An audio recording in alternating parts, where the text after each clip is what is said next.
Hey guys, Wolfie here and welcome back to the channel. As always, the usual disclaimer. Any opinion here is mine and mine alone. Now this is the latest installment of the new bill. And you're seeing it like this because I actually had to do a lot of cleaning up of the area, which is, you can see it right over there. Before I get into the meat and potatoes of that, and despite this being my opinion only, look who wants to say hi. Say hi, Sandy. Don't you want to say hi? I don't think he wants to be part of the thing, but who really cares? He's probably going to be part of this anyway. So, there we go. Get to see the fluff. An irresistible fluff. But anyway, this is the latest installment of the new build. So between the last part and this one, it's like I actually, give myself some time off in the sense of like relax, rest, make sure real life stuff gets taken care of with like work, health, whatever have you. And I was able to get, like everything like installed, put together. Cable managing is not the world's best. I'll reveal that in a bit. And you're going to be seeing the other side. So it's like, I had to be really creative in the sense of like, okay, I take this out, take this out, that out, so this can fit in, that sort of thing.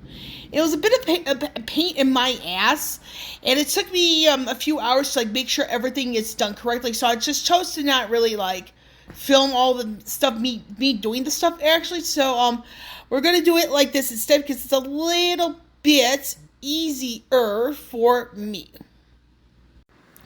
Now, this is like the side with where like the glass panel is. Now, like I said, I actually had to be extremely creative here, meaning that it's like I said, I had to do this, do that, get like temporarily undo this, temporarily undo that. It was a bit frustrating for me for a little while. It's like, okay, I either realized, okay, I shouldn't have put certain things when I did because it's like that kind of caused the whole thing to happen in the first place. Now, for the graphics card, I do want to make sure it's crystal clear. It is a 3070 Ti by EVGA, and this is one of those purchases when I did this build, is that it was done well before the announcement of the 600 series AMD motherboards, the 7000 series AMD chips, even the newer generation regarding Intel's processor. So it's like some of this stuff was done before those announcements. So it's like there's not much I could have really done in the sense of like, okay, hold off even further and get everything like up and running like as soon as possible, and which it made zero sense in my personal opinion. But again, everything is here, as you can see. I did like when it comes to like this side of the build, it's like I did the best I could in the sense of like cable managing. So and that is a GPU support bracket. You may not be able to see it very well, but it is there. And when it comes to computer builds, where it's like the card itself is horizontal oriented, you definitely want to get your hands on a format of a GPU support bracket, because having like nothing there to protect it to protect the graphics card from the sag, it's not that bad at first, but it will come in time. Meaning that you're taking the motherboard with you because you don't have a support bracket. Now the one here, I do want to reiterate, I did this in the other two builds I've done for the channel, is that it's from Amazon. It's like about $9 United States dollars, give or take. It works like a champ. You cannot get much better than that, in my personal opinion. Now, I actually, again, like I said, I had to be really creative in the sense of how to route this, how to route that sort of thing. Now, when it comes to the NZXT cracking family coolers nowadays, they use, when it comes to some of the stuff it comes with, it's a little different than what we've been used to seeing. In the sense of you no longer have this here, that certain things, so to speak. And that's down that with the regarding the thermal paste, I'd say I did the whole usual painter's method, And it's like the way to, I'm going to demonstrate briefly. So it's like, if you're like painting, so it's kind of like that, but you actually have to, be somewhat cautious when, you actually do like the paint style, like technique. And the reason why I prefer doing that after applying the thermal paste is simply because you don't have to worry about the like putting the pump or the heat sink if it's an air cooler. You don't have to worry about that, like like everything being evenly applied because it's already done in advance, and that's what I like. Now, the one thing here that I really enjoy, doing in sense of like this build overall is that some of the things I purchased ahead of time include like 3-way and 2-way splitter cables for the fans, and the ones I went after are actually the PWMs because it's like, hey,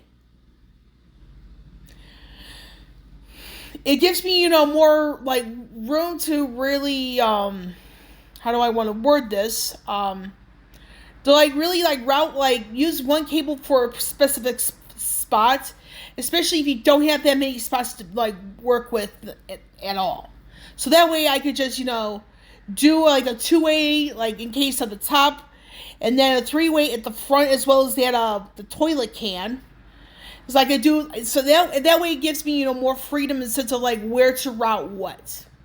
And I actually regarding the fan at the back, I mean, I kind of like, I made that as out of sight, out of mind as I possibly could.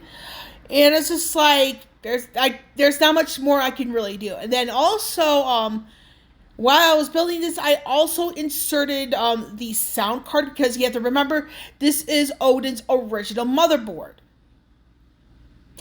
And there's also a cover you guys see here. I actually placed that back on, once I got the motherboard, really situated. And it's one of those things where it's like, when it comes to certain motherboards, you have to remove a cover in order to like, not just like insert NVMe SSD drives, but also installing the motherboard into the chassis. So it's like, it was a bit of a pain. I had to keep that removed until everything was like situated like the way I wanted it to. And the reason why is like you want to get rid of the cover before you, like when you insert the motherboard into the chassis, is because you actually get to see that very center spot if you have an ATX motherboard like this build has. So without that visibility, you're actually doing things completely blind, and I don't like that. So I'd rather remove the cover, keep it in the safe spots. Do my thing, making sure the motherboard is completely installed. And then I put the cover back on. Once everything is installed and situated correctly, I don't have to worry about like trying to remove this, remove that sort of thing. So with that, here is the cable management. Like I said, it's not the best job. I'll be 100% real here. It's not the best job. However, with that being said, I do feel this is a bit of a decent job because it's like I was able to work with like the places where I could route things to the best of my abilities.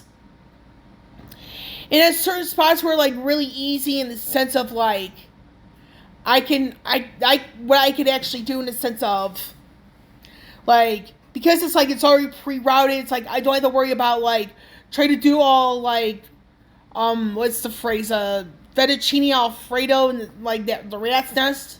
I really didn't want to have that much. I really didn't want to have that much of that, I should say. But like I said, I did the best I could given what I have. That's etc. etc. Now, to reiterate, this is a platinum certified power supply. It's by EVGA, the Supernova P6.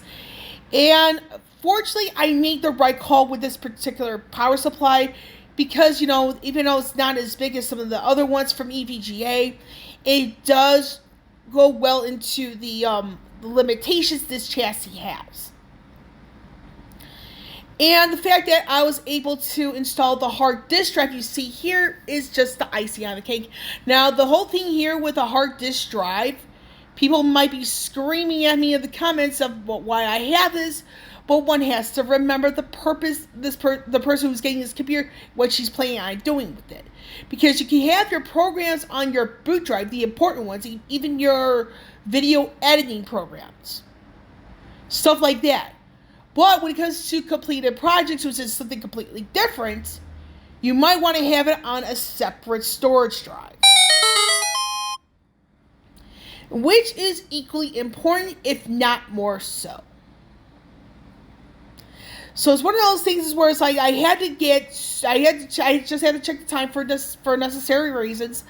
But I do want to mention here is just like certain things you really do need to have on hand for your build, especially if you know, not only you know what you're doing with it, but if it involves like things that will require a lot, like a high number in sense of storage, meaning that when it comes to SSD drives, especially the SATA 3s, there's a vast majority of those that don't go higher than 4 terabytes. And that in itself is heartbreaking because it's pretty freaking simple. You simply don't have enough storage to do what you want, especially if part of it is video editing and the gaming you're doing is on the side. So it's one of those things, it's like I went with an 8 terabyte hard disk drive to make things a lot easier. And for the record, this build actually has not one but 2 NVMe SSD drives. And this is important to take in because the boot drive is the fastest one, where all your programs, the super important programs are. With the NVMe drive that's at the bottom of the motherboard, that's going to be like just for games, not important stuff. And then the hard disk drive you guys see here is for completed film projects, which is important in its own rights. Meaning that as long as you have like things like games and like your film projects in separate drives, and by that separated from the programs that they came from, it's like you're okay. You don't have to worry about the speed of things like coming your way when you know like the programs is on the boot drive, but your project is somewhere else. Now, I will mention here that, like I said, this post, all that stuff, I do need to put Microsoft Windows onto it, run varying tests, all that stuff, and then some of the programs I need to put on there after Microsoft Windows does involve things like video editing software. And I do need to, double check with Zero in that regard. And by that, which ones I just need a refresher on which exact video editing programs. So that way I'm all good on that. I do have ideas here and there in the sense of like, okay, administrator, user account, so on and so forth. I'm kind of tired right now. But alas. So to do a bit of a recap, I am done with this build for right now. If it does post, I do need to run some tests and programs, all that stuff. So that way the build is running as intended. However, if the motherboard has problems, I do have a backup motherboard on hand to use, but it's going to be like I disassemble everything, then reassemble everything. So that way, I'm not worried about certain aspects, but it's like, it is what it is. So I'm probably taking my time regarding in sense of like, if things post, if, for example, let's say when things do post, like, do I go ahead with Microsoft Windows? I am planning on doing so for right now, but I may change my mind. Making sure things have like as optimized for settings as possible. And then, like I said, if I do put in Windows completely, it's like, what programs will she really need? Now, again, I am exhausted. I've really had a out of whack sleep cycle the past couple of nights, so it's like I do need to take it easy, like for at least the next few days, so that way things are back to where it's supposed to be with my sleep cycles. Because late last night I was up to about 4 a.m. with like regarding filming some stuff, And the video I posted it earlier today. It's about 40 minutes long, give or take a few minutes. And it's just like, it just really drained me physically. So with that, I'm going to check the time one last time. So this is a bit of a recap of like the latest part in the new build. Another announcement regarding and this is a bit of a hint of the direction of the for content for this channel. I might be going back into some format of gaming. With that being said, once I am done with RWBY Volume 9 Revisited, which is next year, I will no longer be doing RWBY content.